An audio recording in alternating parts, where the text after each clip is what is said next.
sebagai dasar dalam memudahkan proses produksi dalam menjamin kualitas yang memuaskan sehingga bebas dari kekurangan, dan hal tersebut juga masuk dalam bidang pendidikan. Kemudian standar diperlukan dalam bidang pendidikan, yaitu hal ini dikarenakan pendidikan merupakan sebuah proses dengan tujuan yang jelas dan menjadikannya sebagai sebuah sistem yang kita kenal dengan sistem pendidikan nasional atau Sisdiknas. Kemudian dalam konsep lain, pendidikan sebagai salah satu jasa layanan yang harus bermutu. Dunia pendidikan diposisikan sebagai institusi jasa, atau dengan kata lain industri jasa yang memberikan pelayanan sesuai yang diinginkan oleh pelanggan, dan kemudian dibutuhkan sistem yang mampu memudayakan institusi pendidikan agar lebih bermutu. Kemudian pendidikan di Indonesia telah disusun dan dalam standar nasional pendidikan, yaitu SNP, dalam Undang-Undang Sistem Pendidikan Nasional, karena SNP merupakan kriteria minimal tentang sistem pendidikan di seluruh wilayah Indonesia. SNP ditetapkan pemerintah dan harus dipenuhi oleh satuan pendidikan serta semua pemangku kepentingan dalam mengolah dan menyelenggarakan pendidikan. Kemudian pendidikan standar untuk menjadikan acuan dalam penyelenggaraan pendidikan nasional menjadi suatu hal yang harus dipenuhi. SNP berfungsi sebagai dasar dalam perencanaan, pelaksanaan, dan pengawasan pendidikan dalam rangka mewujudkan pendidikan nasional yang bermutu. SNP juga bertujuan menjamin mutu pendidikan nasional dalam rangka mencerdaskan kehidupan bangsa dan membentuk watak serta beradaban bangsa yang bermartabat. Yang kedua, tentang komponen standar pendidikan, yaitu SNP adalah kriteria minimal tentang sistem pendidikan di seluruh wilayah hukum Negara Kesatuan Republik Indonesia.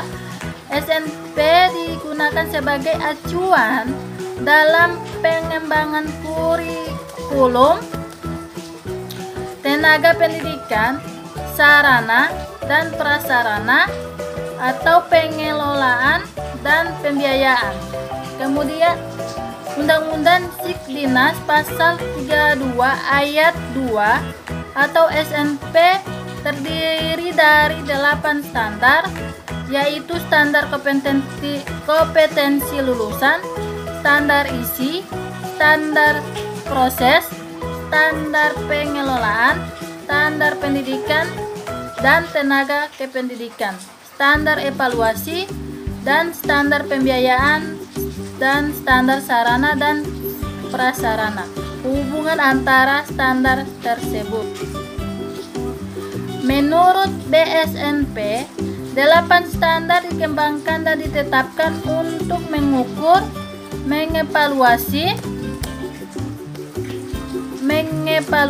minimal mutu pendidikan yang hasilnya akan menjadi acuan untuk menyusun program peningkatan mutu di pendidikan.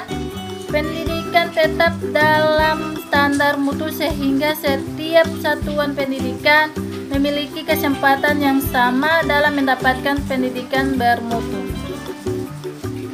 Adalah kriteria minimal tentang sistem pendidikan di seluruh wilayah hukum Negara Kesatuan Republik Indonesia.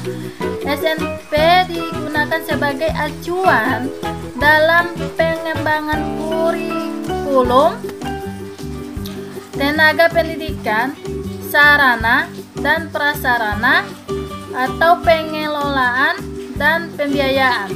Kemudian Undang-Undang Sisdiknas Pasal 32 Ayat 2 atau SNP terdiri dari 8 standar, yaitu standar kompetensi lulusan, standar isi, standar proses, standar pengelolaan, standar pendidikan dan tenaga kependidikan, standar evaluasi, dan standar pembiayaan, dan standar sarana dan prasarana.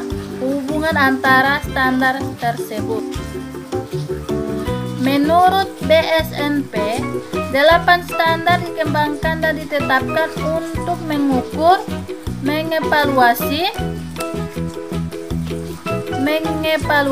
minimal mutu pendidikan yang hasilnya akan menjadi acuan untuk menyusun program peningkatan mutu di pendidikan tetap dalam standar mutu sehingga setiap satuan pendidikan memiliki kesempatan yang sama dalam mendapatkan pendidikan bermutu.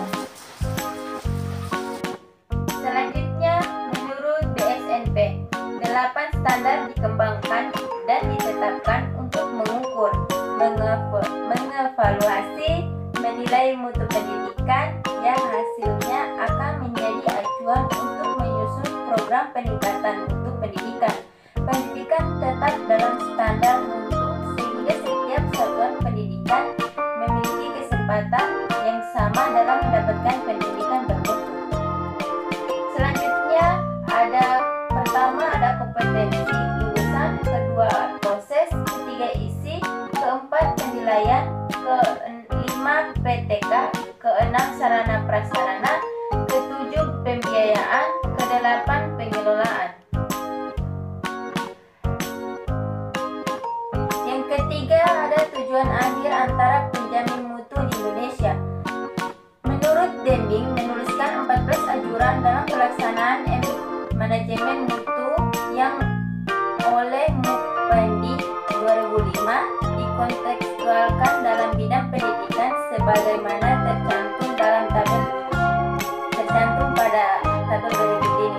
Yang pertama ada ajuran Deming. Yang pertama, rumuskan visi misi dan mengumumkan tujuan program perbaikan mutu kepada semua staf dan dukungan secara konsisten. Penerapan di bidang pendidikan, yaitu meskipun misalnya industri pendidikan tidak perlu bersaing, tetapi satu pendidikan perlu akses dan menawarkan jasa pendidikannya berupa pengetahuan, teknologi, keterampilan, dan karakter atau sikap, maka sekolah perlu secara menerus meningkatkan diri. Meningkatan perlu jangka panjang dan menengah untuk menguasai perkembangan pengetahuan termasuk gaya belajar mengajar. Kedua, ada mengadopsi filsafat manajemen mutu sebagai filsafat baru. Penerapan di bidang pendidikan, yaitu mutu bukanlah tujuan tetapi perjalanannya yang terus bergerak, maka jadikan perjalanan mutu menjadi bagian dari visi instruksi. Rumuskan aplikasi misi sebagai adopsi filsafat baru dan konsekuensinya pembaharuan untuk siswa, misalnya merancang pendidikan sesuai anjuran 4 pilar pendidikan. Yang ketiga, anjuran Deming menghentikan ketergantungan pada inspeksi dengan target kualitas dalam konteks produktivitas massal. Penerapan di bidang pendidikan itu gantikan inspeksi dari luar dengan menumbuhkan keinginan dari dalam sebagai sistem penjamin mutu. Anjuran Deming yang keempat yaitu hentikan pemilihan kontak pada harga yang terendah. Penerapan di bidang pendidikan yaitu pilih guru terbaik yang bersedia dan bersumber belajar dengan harga yang terjangkau, bukan harga yang terendah. Kelima, anjuran Deming perbaikan secara menerus dan selamanya proses produksi atau jasa untuk meningkatkan mutu produktivitas dan secara ajeng menurunkan biaya. Penerapan di bidang pendidikan secara menerus perbaikan cara atau teknik mengajar, penilaian siswa dan manajemen kelas dan sekolah untuk meningkatkan mutu dan menurunkan biaya dengan meniadakan hal-hal yang tidak berguna. Keenam, ajuran Deming melembagakan on the job training. Peran di bidang pendidikan, upayakan pelatihan di tempat kerja untuk guru dan karyawan. Ajuran Deming yang ketujuh, ajarkan dan melaksanakan lembaga kepemimpinan. Penerapan di bidang pendidikan, melaksanakan distribusi tanggung jawab dan kewenangan dan latih kepemimpinan kepada bawahan. Yang kedelapan, ajaran Deming yaitu hapuskan rasa takut, cipta rasa saling percaya, cipta iklim inovasi dan kreatif. Anjuran dalam pendidikan, dorong untuk bermotivasi, beri jaminan bila gagal tidak dipersalahkan, hargai atau rayakan secara sama untuk berhasil atau gagal. Ajuran Deming yang ke-9, hilangkan dinding pemisah antara departemen dan buatlah tim kerja. Untuk penerapan dalam pendidikan, hilangkan sekat-sekat dan ego, disiplin ilmu, bentuk satuan-satuan tugas antar jurusan dan departemen. Ajuran Deming yang ke-10, tumbuhkan budaya mutu dengan cara hilangkan slogan, target, dan desakan atau influensi. Penerapan dalam pendidikan, gantikan ceramah dan slogan dengan pelatihan peningkatan mutu di tempat kerja untuk membuat siapapun berkinerja lebih baik dari sebelumnya. Ajuran Deming yang ke-11, hilangkan target kuota output, kualitas, dan pelajari proses perbaikan mutu. Penerapan dalam pendidikan yaitu kesampingkan kuota numerik kelas dan penilaian siswa, tumbuhkan kepedulian mutu pada setiap kegiatan.